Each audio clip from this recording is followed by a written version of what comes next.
I'm very optimistic person.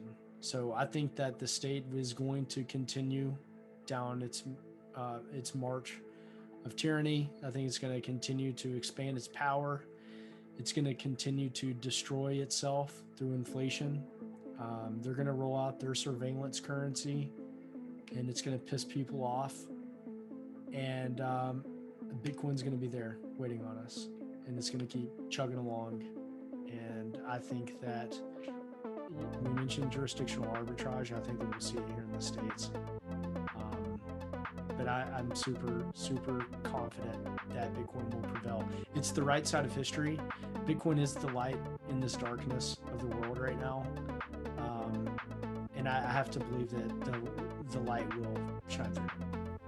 Welcome to the Tucson Bitcoin podcast. My name is Alex, and today my guest is Joe Rodgers from Bitcoin Magazine. I had a lot of fun talking with him on a range of topics ranging from mining Bitcoin at home, ridiculous bans of gaming computers in California and other states, as well as 3D printed guns. And he showed off his Mac Daddy, which is a gun that he printed at home, which is pretty cool.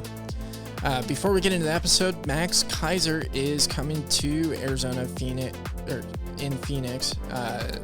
August 19th. I'm really looking forward to that. I think it's going to be a lot of fun. It's going to be a Bitcoin conference meets comedy show meets Bitcoin meetup with a bunch of awesome plebs, and I definitely am looking forward to it, and I hope to see you there. Make sure to buy a ticket. You can find it. I'm sure Max is going to be posting about it a lot. I'll be posting about it a lot on Twitter, but you could search it. It uses a service called Eventbrite. It's going to be a ton of fun. Really looking forward to it. Anyways, I hope you enjoyed this episode with Joe. Cool. We're recording. Good to have you on, Joe. Thanks for doing this. I'm pumped to be here. Thanks for having me. Yeah, I'm pumped to have you. Skeef talks really highly of you, and been enjoying. I don't really participate in Dirtbags, but I listen every once in a while on a Friday night. It's a really solid group of people. Yeah. It's been keep you sane through the lockdown. The Dirtbag Friday, Owls Lacrosse started in the height of the pandemic last year. Maybe not the height, but we passed our 1 year mark, getting together on every Friday, and a good group of people there.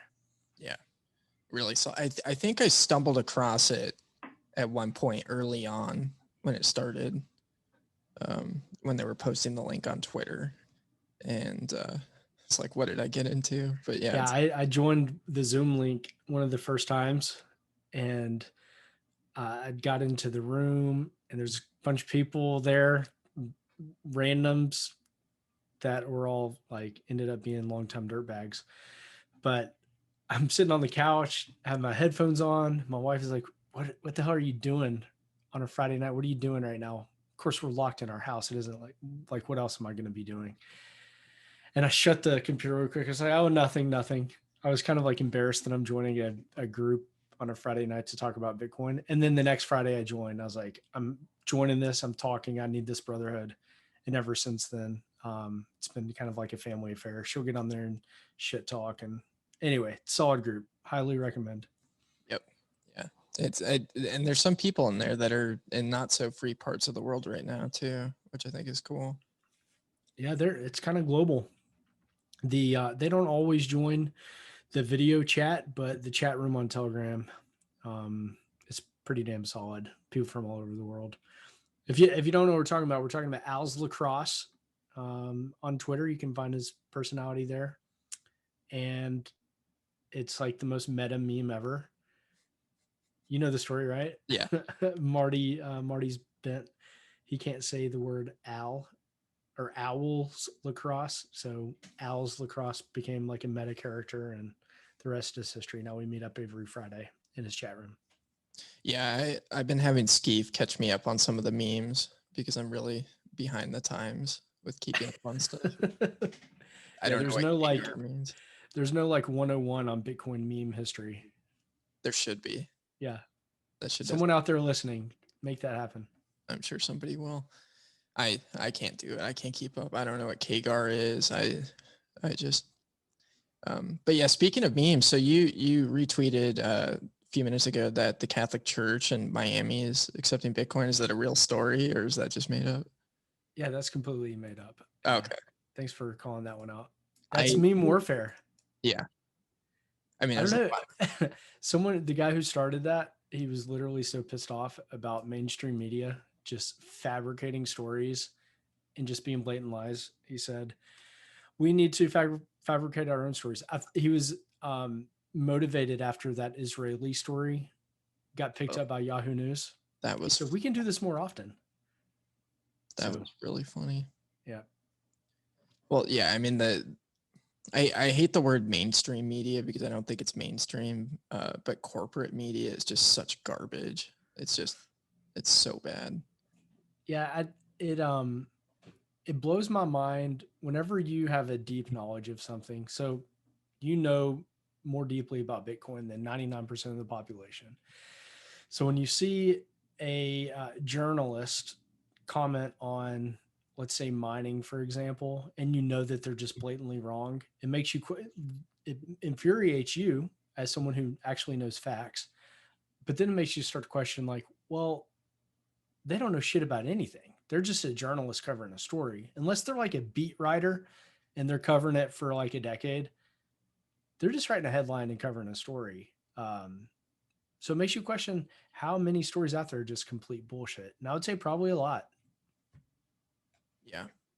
Yeah, I think journalism is definitely a hard thing. I had a pretty bad experience. Well, it wasn't awful, but I had an experience where I was misrepresented in the local news recently. So I sat down with the journalist for about 20 minutes and then she took about 3 minutes of that interview and 30 seconds of that interview and put it on the news.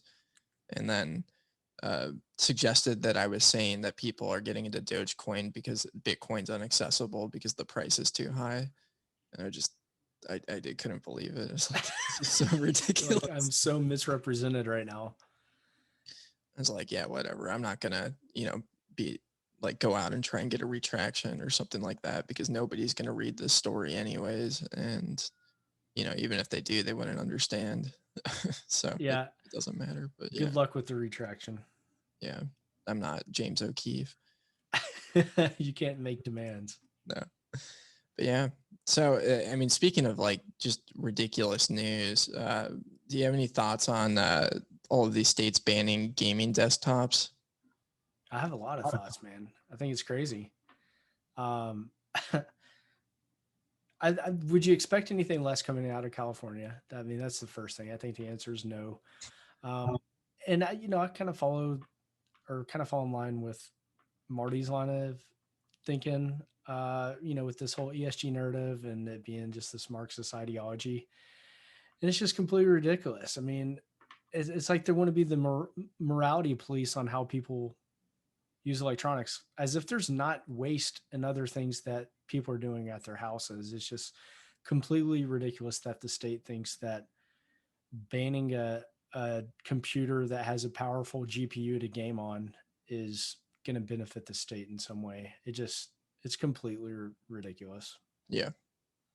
I don't know. Yeah. What do you think?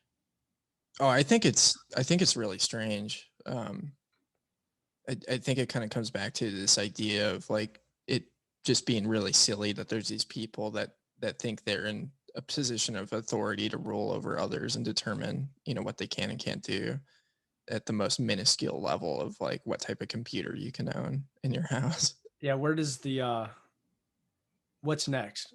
Right. I mean, like people who don't care about gaming computers aren't saying anything, but it will inevitably continue to grow its power, and that's the nature of the state. It's vile, it's disgusting.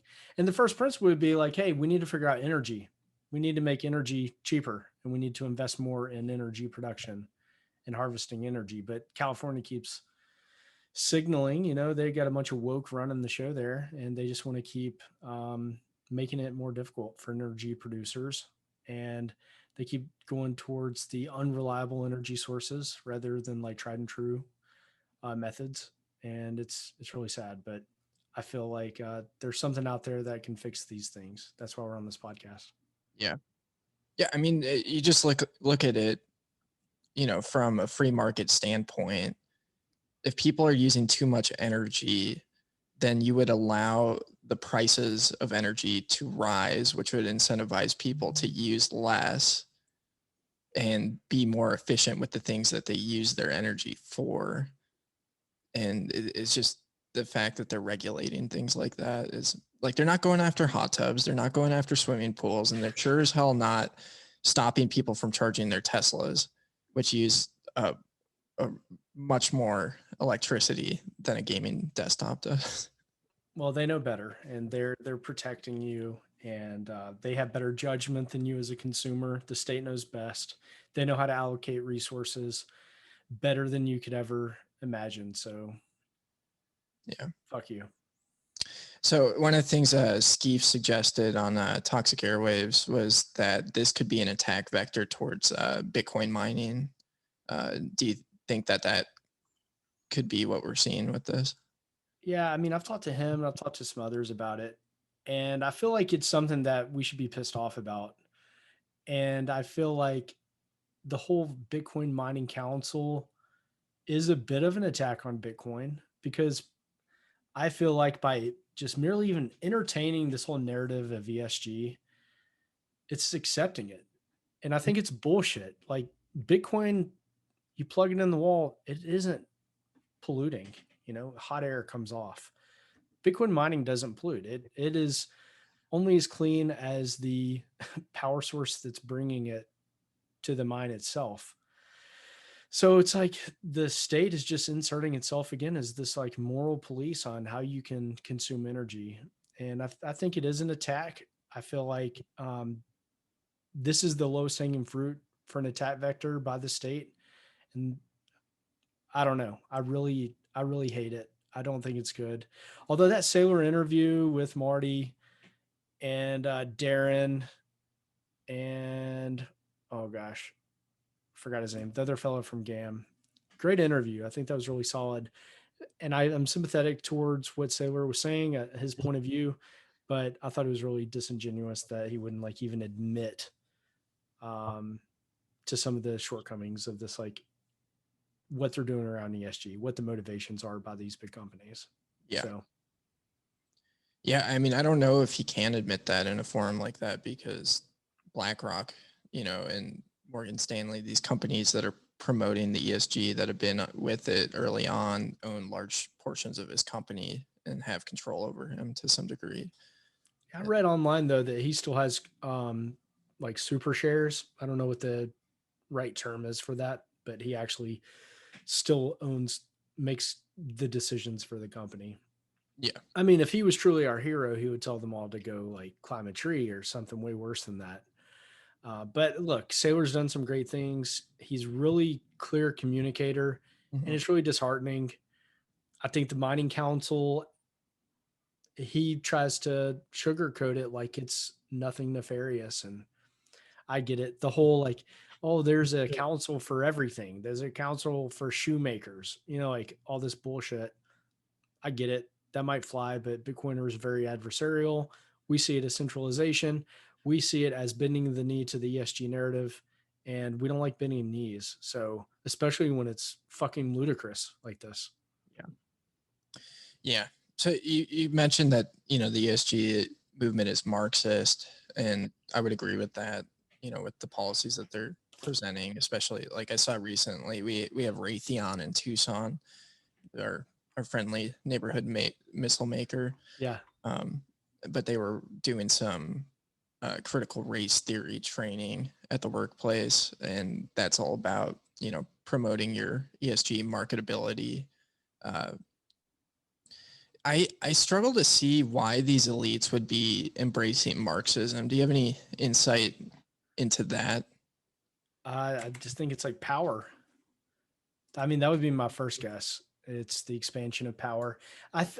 Like these massive companies, they can create these moats and they can work around these moats much more easily than a little guy. So I think that when they create these regulatory moats, it makes doing business a lot more difficult on smaller producers. So Joe Blow's mining rig in Arkansas is going to have a tougher time complying with regulatory framework than a BlackRock backed firm. They're going to be able to buy carbon credits and all this bullshit and run all the reporting that is going to be required than, an individual miner, in the Ozarks. So I think that it's about power. It's about choking out competition, and they just disguise it in this ESG narrative, which is just complete bullshit and signaling. And I really hope that Bitcoin is going to be fine. It just might suck for U.S. innovation and U.S. mining. It'll be really interesting to see how it plays out. Yeah. Yeah. It'll be interesting to see if mining's really allowed to get a foothold in the US or if it's going to continue to kind of distribute around the world.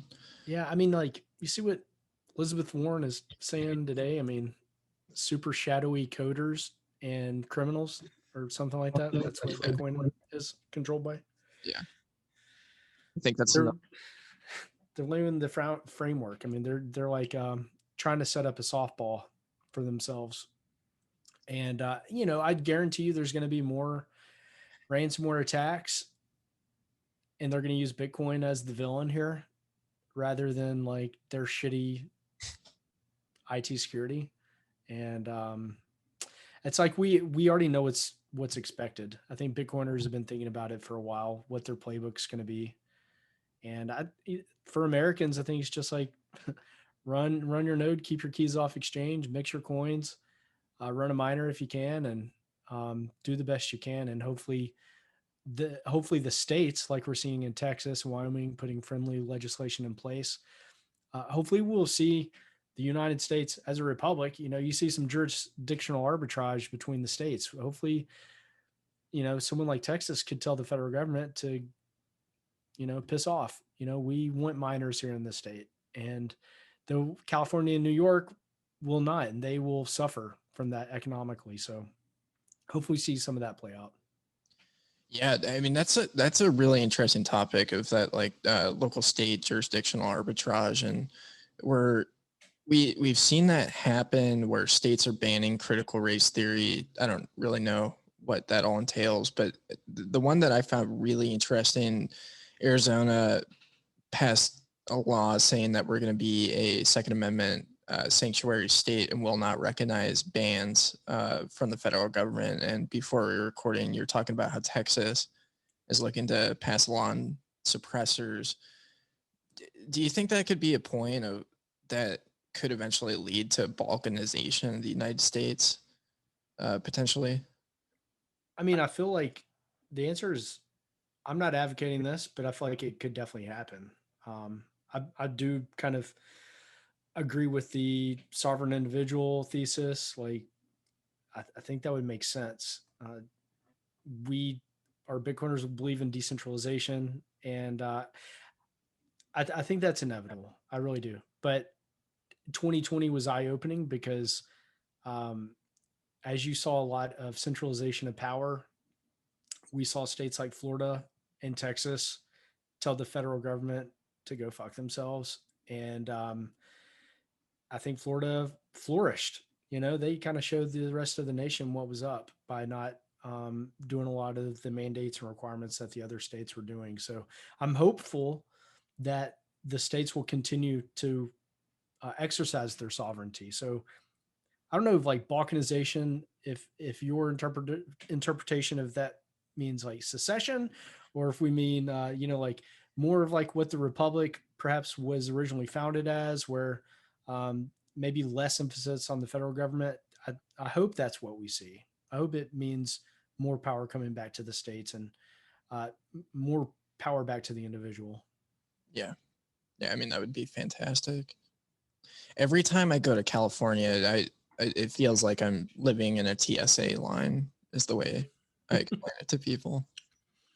You know that if they see people without a mask, I don't even know if it's legal to walk around without a mask. I assume it's not, but if you walk around without one, they're just burning a hole through you with their eyes. And where I live, and I went to Florida a couple of times this year, it's the opposite way. People with masks, I feel like I stare a hole through them. Like, what the hell's wrong with you? Yeah. But I know this isn't about mask per se, but yeah, California just seems like such a foreign land. Somewhere I really don't want to go at all. Yeah. Yeah. It's not. It's Yeah, beautiful. it is. I've got some good Bitcoiner friends that are in California, and I can't help but think they're suffering from some Stockholm syndrome. They need to get the hell out of there. Come to the desert, right? Yeah. Yeah. We're doing cool things in Arizona. Yeah. What's the Bitcoin scene in Arkansas like? There's no scene. We started a meetup and 5 people showed up, which is more than I thought. It was our first one. There was a crypto meetup in Little Rock before the pandemic and all that bullshit. And it probably got like 12 people once a month, but it was so many shitcoiners. So I said, I'm not doing this anymore. Things started to open up, and me and Clancy, my wife, said, let's start Bitcoin only. And we started, 5 people showed up. But what was pretty cool is, so to answer your question, not much is happening, but I'm optimistic as we continue doing it, more people will show up. And I went to the Max Kaiser Fuck Elon tour down in Austin, Nice. which is coming to your neck of the woods Yep. pretty soon. It was very cool. It's like a mini like circus punk rock show, Bitcoin conference, get drunk party all in one. So I think it was well worth it. And I think you should go. You should be a Bitcoiner there. Anyone who's listening, go to that. I think you will have a lot of fun. Um, but I'm sitting there drinking, and I see this big tall dude walk by with a Razorback polo on. So I'm like, what are the chances that a guy is at this Bitcoin meetup and he has a Razorback polo and I don't know him? So I went and met him. Anyway, he's a hardcore Bitcoiner up in Northwest Arkansas, and we're going to do a Bitcoin meetup up in like Fayetteville where the Razorbacks are. So I'm very optimistic on the scene, although it is tiny. Arkansas is a tiny state as it is. So um, it's better than nothing. Yeah, one of the things that I've been finding surprising is how many lone wolves there are on Bitcoin. People that are just like super orange pilled and are kind of off in their own little thing. That's why meetups are so special and conferences, because it confirms you're not crazy and it confirms you're not alone. And when you get to meet with other Bitcoiners in person, the sparks fly. You feel confirmation bias. You're not nuts, man. I think it's a really great thing. But yeah, I'm sure there's a lot of them out there, man, just kind of doing their thing. And Twitter's kind of like, Twitter's probably their Bitcoin brotherhood. Yeah, I find it super interesting. I was doing that for a while, probably for a couple of years, and it's definitely not as fun as getting together with people.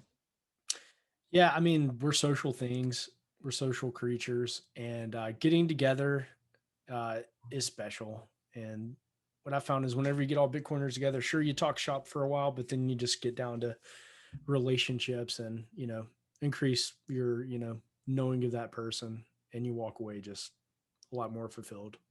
Yeah, yeah, 100%.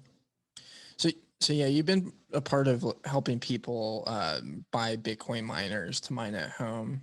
Could you talk a little bit about what influenced you to do that and why that's an important thing?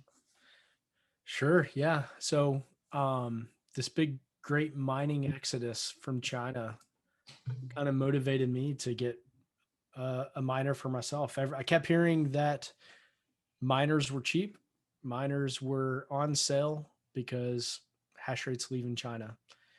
And so that, on top of hearing a couple of good talks, like earlier this year at Guns and Bitcoin in Austin, saw a great presentation by Econo Alchemist, who made a fantastic case for home mining. So I want to give a shout out to him. And then Diverter on No KYC Diverter, he wrote a fantastic paper called Mining in the Streets that he published in 2020. And it pretty much showed you how to get started mining with the S9. So I was familiar with both those resources. And then the big China exodus happened. And it was kind of like, all right, well, if they're available, let's see if we can go get them. So I reached out to Kaboom Racks, who is a broker for mining supplies, and I asked, hey, we want to get some S9s. And they said there's like minimum order quantity 60, and I don't have the money or interest in buying 60 S9s. So we just started kind of like kicking the idea around, and it turned out the Dirtbags, amongst them alone, I think there was like 40 of them bought. So then all I had to sell was 60 or 20 on Twitter. We ended up selling 108. So anyway, I was interested in getting my hands on one.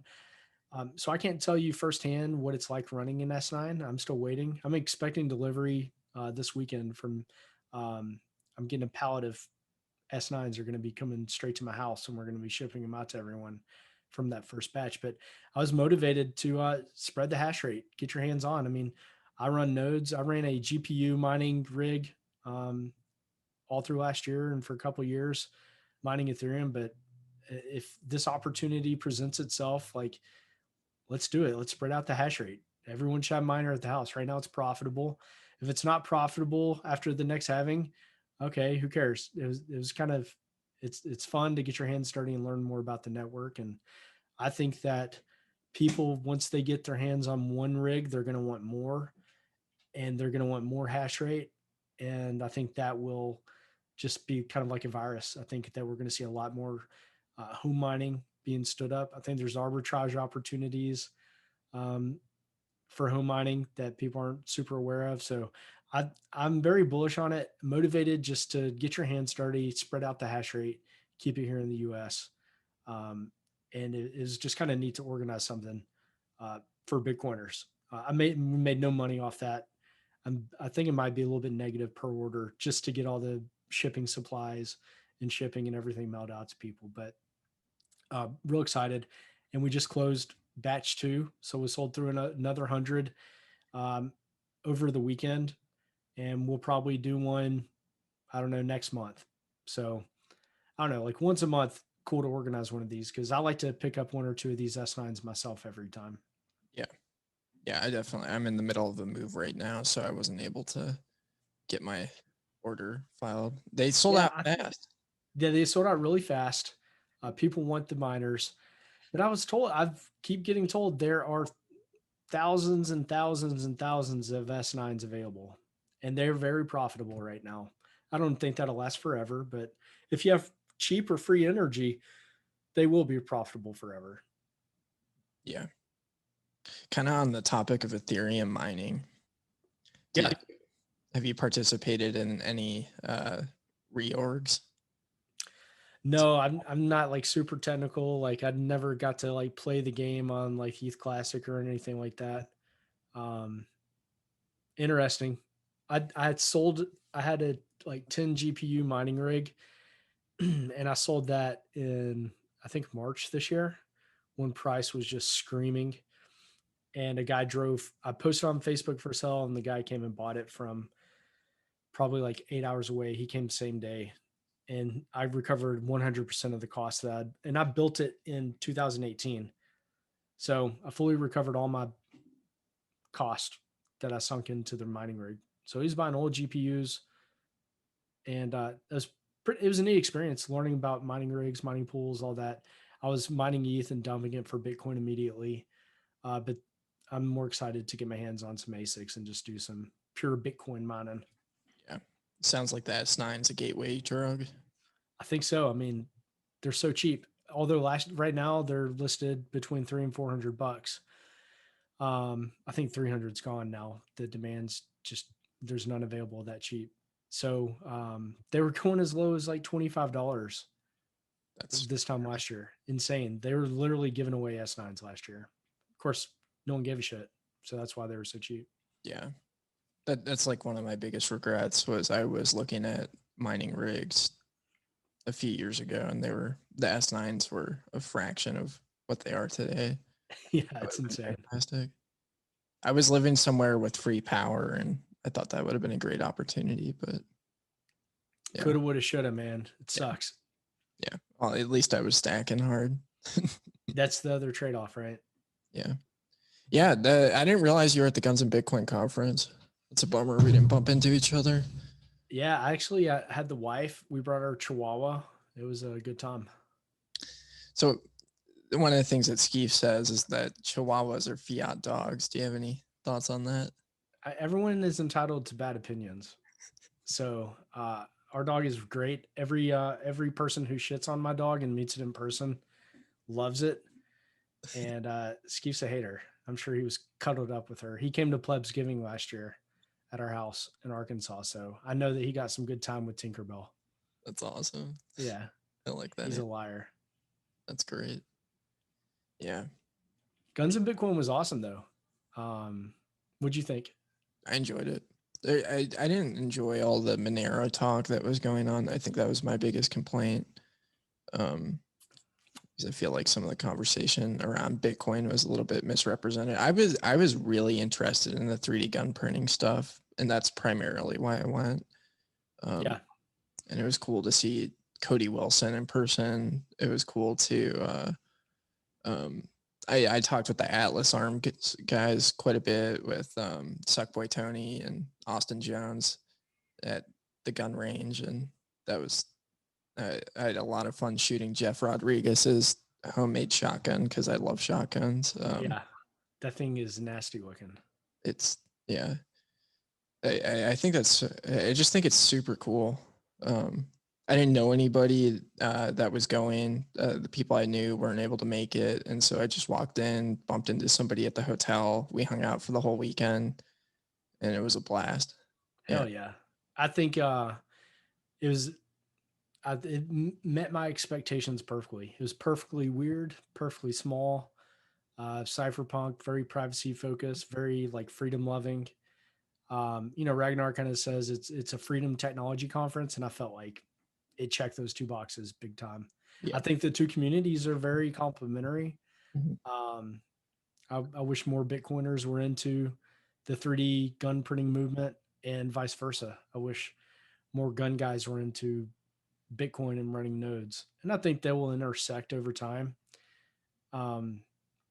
We did see some of the gun community be deplatformed for selling various parts. If they have anything that is gun related, sometimes they'll be deplatformed from like a Shopify or payment processor like PayPal. And BTC Pay is here. Bitcoin is here, and they're both code. Code is speech, and code is freedom. Speech is free. So I think that they both have this very similar fight that we're fighting, and that they'll come around. The problem is that Bitcoiners love their sats so much, and gun guys love their guns so much that it's tough to get either one to pick up a new hobby. That's what I think. With the way that we're trending, both seem like they're good stores of value. Yeah, I'd agree. For sure. I don't know if you tried to buy ammo in the past 12 months. It's awful. It's really tough. I hate Democrats. I'm pretty apolitical, but whenever Democrats in office, it's impossible to find ammo. Yeah. But yeah. Skeef and I were talking shotgun, I bought an AK-47 for $400 in like 2013, 14. Today they're going for like a couple grand. Insane. Yeah, it's and you can't like get all the different AKs because they banned the imports from Russia. And have you been following Ivan's project, the Plastikov? Yeah. Insane. Print a lower. I haven't priced out the upper parts, but I assume they're available somewhere. What stuff have you played around with and printed? I've printed a Mac Daddy. Nice. And I've got the full kit built. And I literally have a welding machine in my garage, and I've never turned it on to weld the parts for the FGC9. I'm such a lazy piece of shit. I need to like go turn it on today. I built a couple Glock lowers and assembled some Glocks, which are awesome. I've got the 30 round mags, and I ordered springs for inside of them in January from the Glock store, and they still haven't come. So I might have to look elsewhere. I've been patiently waiting on 30 round springs, but I've got a couple 30 round mags, but it'd be cool to just properly build one at my house for, a fraction of the cost. Yeah. Yeah. I mean, it's amazing what they're doing. I'm not very knowledgeable on 3D printing because I haven't. Oh, nice. That's the Mac I had Daddy. to step away. Yeah, that's the Mac Daddy. That thing is sweet looking. Yeah, neon green and black. Looks pretty dope. And, you know, they have the butt that you can put on with like the collapsible foldy thing. That's what they call it. Have you shot it yet? No, I can't find 9mm ammo. I swear to you. Really? Yeah, I went to Academy and they had 40s. They didn't have any 9mm, so I've had that built for a month and a half. It took forever for the wind chimes to come in, but they finally came in. It looks badass, and I'm sure it'll shoot. It you know, firing pin works, so I think I got a winner here. And that was printed in PLA plus. It was PLA plus. I did, so I don't know if you're up to it. They are now have printable trigger assemblies. Oh wow. Yeah, so that's kind of a new innovation in the past probably 3 or 4 months. But I have an AR-15 trigger kit in it. But it's so rad what they're doing. I mean, they're just taking the best, most common parts and mashing them together. Like, you know, we've got a Glock mag. You know, you build a magazine and now you can start building guns around the magazine. AR-15 trigger, and then a Mac 11 upper. I mean, absolutely insane.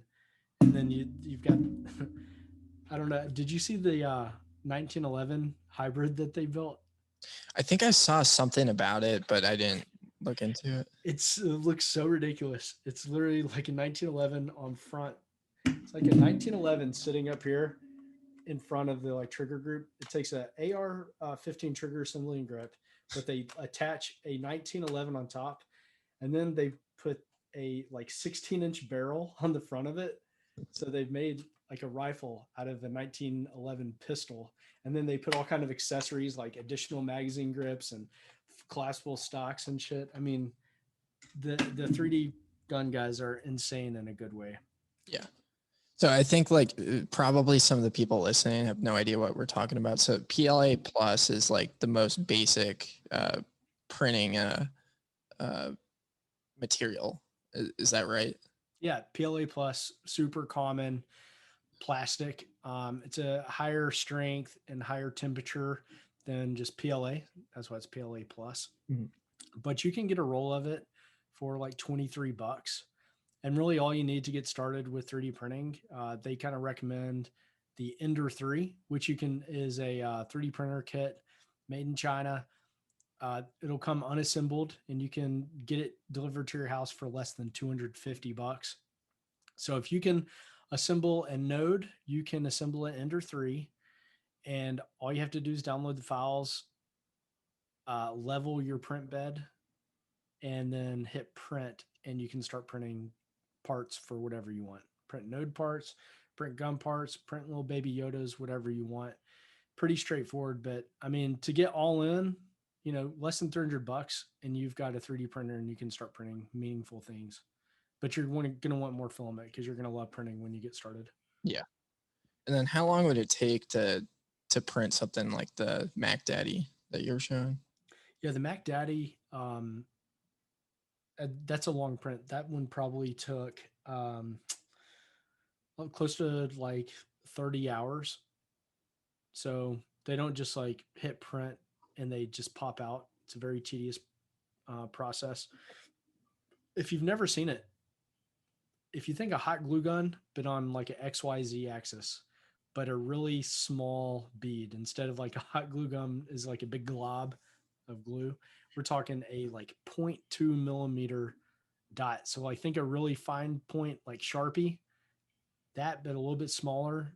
And that's the hot glue that we're talking about going on an X, Y, and Z axis. So it takes a long time to print these things, but you know, you can print a gun at your house. It just takes time. Yeah.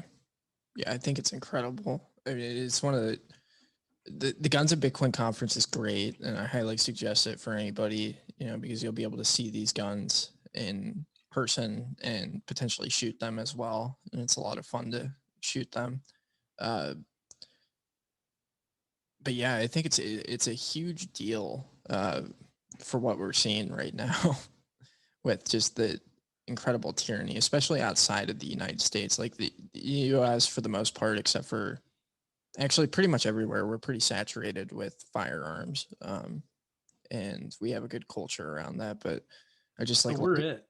yeah, Everywhere else has, state overreach, the restriction of firearms, and a lot of places you can't own any kind of firearm. So, um, you probably already saw it, but the mini documentary called Plastic Defense, it was put out earlier this year. It's a 30-minute movie on YouTube, and it goes live to Central Europe, and it talks with the creator of the FGC9, which is a completely make it home semi-automatic gun.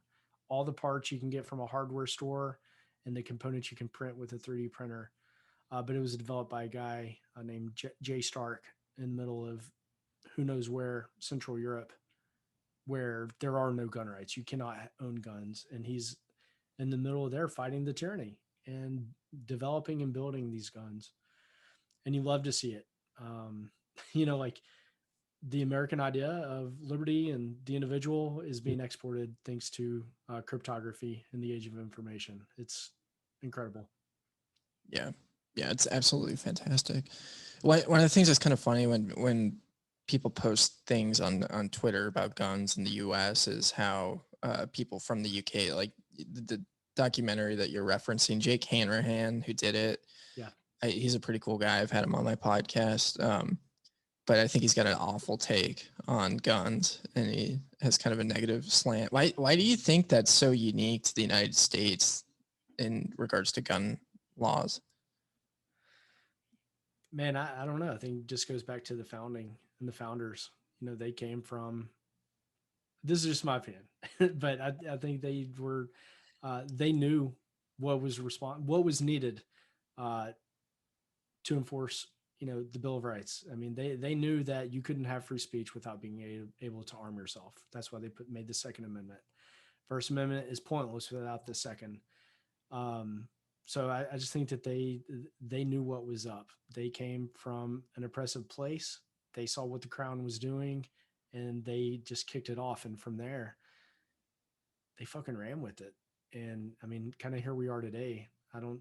Their minds would be blown at the way that this country is being run today, and the way that so many Americans just bend the knee and don't take care of themselves and don't fight for liberty or the individual. So I don't know. I'm so glad they did it. What are your thoughts? Why do you think it's part of our culture?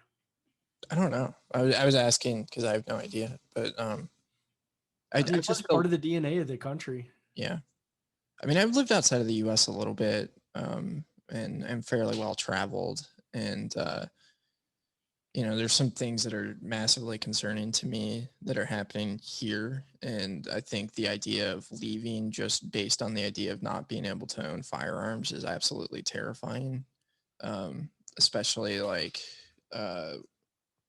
with how dangerous things are outside of the United States. And it's just like we watched what's happening in South Africa. We saw, society break down over the summer in the United States, 2020. Like things can just go awry super quick. And the state's not going to be there to protect you.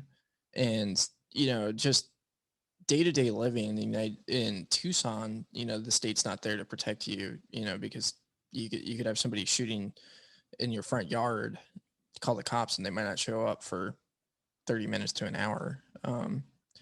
And I think that's just such a, bad concept. But I think what it comes down to is just like people don't know what they've never experienced before and have these kind of preconceived notions. But I just find it really strange, especially people that are freedom oriented, like Jake Hanrahan, for example. Like this guy did a badass documentary where he was in Baghdad, watching people get massacred by the state, just shot. And to think that the state should have a monopoly on owning firearms and violence, and they're the most corrupt, individuals and have unchecked power. It just seems so backwards to me. So just from that standpoint, it doesn't make a whole lot of sense. Well, and you don't have to ever think it makes sense. Like, fuck that. Like that does not make sense. So I don't think you're crazy. Yeah. I love Cody Wilson's response. He was being interviewed by a journalist, and he said, I reject the premise or something like that. yeah, it's like, it's here. We're not going to have a discussion of its morality because you can't change it. Something It like was such a flex, that interview clip. I reached out to him to do an interview for Bitcoin Magazine, and he accepted, but I pumped the brakes on it because I wanted to take a video crew down there, because I don't want to just do a Zoom pod with Cody Wilson. Like, Cody Wilson, he's one of the founders of Nakamoto Institute. Like, he was there with Pierre and Goldstein. I want that to be on fucking video, like, let's go shoot some shit and eat some barbecue. So I'm putting that in the hopper to make higher quality. I'm looking forward to that. Yeah. That'll be, he's definitely a hero to me for sure. Yeah, he's badass. His presentation at Guns and Bitcoin was killer. Yeah. Politics, they're fake. They're gay. They're gay. Fake. Yeah. The post politics, that was definitely like kind of a pivotal moment for me. I mean, I'm definitely like on this learning journey, and I, like to admit it, that I don't have the answers. I'm just trying to search, and find what's true. And, but yeah, this past year has been pretty transformative for me, from going from kind of like a classical liberal of thinking, we need to limit the state, to kind of feeling like the state is illegitimate just based on their actions. We all have a journey. I don't know where I am either. I hate the state. The state hates you. I know that much. So let's take their power away. Yeah. Yeah. And the power of the individual is incredibly important. So yeah, what's your kind of outlook for the next couple of years of where we're going? We're going to the moon, for one. I'm so bullish on Bitcoin and Bitcoiners. To just, I don't know, got in the space, only like got really serious about caring about Bitcoin in 2018. So it's a pretty small window of time. Well, I guess it's kind of big when you think Bitcoin's only 12 years old, but to see how far we've come in that short time is pretty amazing. So I'm super bullish on the builders, on the Bitcoiners, and I'm very optimistic person. So I think that the state is going to continue down its march of tyranny. I think it's going to continue to expand its power. It's going to continue to destroy itself through inflation. They're going to roll out their surveillance currency, and it's going to piss people off. And Bitcoin's going to be there waiting on us, and it's going to keep chugging along. And I think that we mentioned jurisdictional arbitrage. I think that we'll see it here in the States. But I'm super, super confident that Bitcoin will prevail. It's the right side of history. Bitcoin is the light in this darkness of the world right now. And I have to believe that the light will shine through. I love that. I could be wrong, but fuck that. I'm all in. Yeah. It's way more fun being a Bitcoiner and having an optimistic outlook. You look on fucking Facebook or talk to any friends, and they're fucking terrified. Bitcoiners front run everything. We're paranoid. We're prepared. We're prepped, and we're loaded up, and we're ready for a fight. And I couldn't think of a better group of people to be in the trenches with. 100% agree. I think this is another reason why Bitcoin meetups are incredibly important. And I have made a major, commitment to, if we go back to lockdowns, we're not going to stop the meetups. We're going to continue to meet up in person. We're going to support businesses that don't bend the knee, and we're not going to be demoralized. So that means in-person meetups at friendly businesses for Bitcoin? Yeah, and there are friendly businesses. If there aren't friendly businesses, then, well, I wouldn't say they're maybe not friendly necessarily to Bitcoin in the sense of they're accepting Bitcoin because businesses can accept Bitcoin and still require you to wear a mask, but they're businesses that are willing to stand up against the state's tyranny and not bend the knee and put themselves in the crosshairs to continue to do business and operate. I want to support people like that. It's tough. I mean, cancel culture is real. Mhm. I can't imagine as a small business owner being on the receiving end of some of that bullshit. Mm-hmm. And it's out there. Like, God, can you just imagine an army of Karens yelling at you about like letting people in without a mask? It'd be so draining. So cheers to the people fighting that good fight. Let's patronize those people. Let's take our money there. We had a coffee shop in Tucson where the employees and the employees' kids were getting death threats because they refused to enforce the strict mask mandates. I was real pleased here in Arkansas. Starbucks was so hardcore, as you can imagine. Baristas are masked up. And every time I go in, they would just yell at me, "Excuse me, sir." They would make me put one of their disposables on, and I would do it. And then I went weeks later, and it was gone. The government was like, "Yeah, you can't make people." So I knew that it was like, yes, fuck those baristas. We don't have to wear a damn mask. But yeah, I can't believe death threats, man. That's insane. Yeah, I've never really understand that culture of where people feel that angry, to do that to somebody. It's like if you don't conform to their ideology, they want to bring violence to you. Mm-hmm. And our ideology is like, do what you fucking want. Don't mess with my property or my life, and you're okay.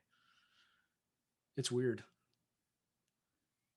Yeah, I don't know what it is, but this has been something that's been going on for a very, very long time. And it's interesting to like see it flip where like the right used to be the totalitarians in the country. Like when you look back at what was going on with like Nixon, the FBI, and the Vietnam War, and the left was really on the side. And I guess this is a poor framing of it in the sense of like right versus left, because that's just a construct to divide and conquer. Yeah. But seeing it flip where the left is the totalitarians, an establishment. It's kind of a weird flip that happened really quickly. So It is strange. I mean, I feel I got big into politics back when Ron Paul was running, and obviously he got no airtime, no coverage, and he was like that voice of freedom that kind of brought me to like Austrian econ, libertarianism, etc. And then like after that, I was completely just like, fuck this, politics is a scam. But I don't know. This last election was insane, absolutely insane to watch. Didn't participate in it, but man, the whole game is rigged, and it's all kept up by the Ponzi scheme of the dollar, which is a total scam. So if you go back to first principles, it's the money, stupid. Fix the money, fix the world. That's the way I believe it. So if you put good money in place, they can't do any of this bullshit. So that's a reason I'm such an ardent, hardcore Bitcoiner. yeah, 100%. What was the moment where you kind of that clicked for you? About Bitcoin The, or the idea of fixing the money, fix the world, and how Bitcoin fits into that. I don't know, man. I was like a gold bug type before Bitcoin even existed, and totally dismissed Bitcoin. Like, oh, you can't just print money out of the fucking thin air. Everyone has a regret story, right? How they regret dismissing Bitcoin. But it took a long time. It wasn't until like 18, and it was like Pierre and Goldstein. It was like, okay, this is a familiar language. They're talking about Austrian economics. So I was like, gave them a lot more attention, and they're talking about Bitcoin, how it is fulfills the Austrian vision, how it can like fulfill the libertarian dreams and ideals. And they're the ones, those two guys are the ones who kind of opened my eyes. So probably like Q1 18, that's when I was like, this is the fucking way. And I was like all in from that moment on. Yeah. Yeah. Those two guys are so damn powerful. I haven't seen much of Pierre recently. I don't know if he went. Yeah, he changed his name Oh. on Twitter. It's Bitcoin is saving. Oh. Okay. Now I know. Yeah, I'm curious. I was talking to someone about, let's say the 2021 Bitcoiners, this new class. Would they even know Pierre is? I would say not unless they've read the the speculative attack article. They probably wouldn't know Pierre. Yeah. 2021 is definitely like an interesting year to get into Bitcoin, for sure. I got it in 18 too. I'm glad that you said that it's a weird time to get in, right during the beginning of the bear market. Yeah. Yeah, I mean, I accumulated a bunch of shitcoin and Bitcoin from the bull run, and I was sitting on it, and the shitcoins just kept devaluing a lot faster than the Bitcoin, so I kept selling them into like keep my Bitcoin because it was holding the most value faster than the others. And then thank God for Bitcoin Twitter. Yeah. Yeah, Bitcoin Twitter, I think, is one of the most important places to be right now. You just learn so much good stuff on there. Yeah, and like it's like there's Bitcoiners who specialize in like any topic. So there's like, I'm not saying they're the smartest people ever, but they're adversarial thinkers, so they're super critical of everything. And you can see there's some Bitcoiners on both sides of the vaccine, which is great because you get to see both sides from Bitcoiners. We have this showing point called Bitcoin. We kind of all agree on that. So it allows us to have critical conversation on other things without just throwing temper tantrums. So I think, yeah, Bitcoin Twitter, super high signal. If you're not on there, get on there and join the battle. Yeah. Yeah, 100%. You got anything to shill? What should I show?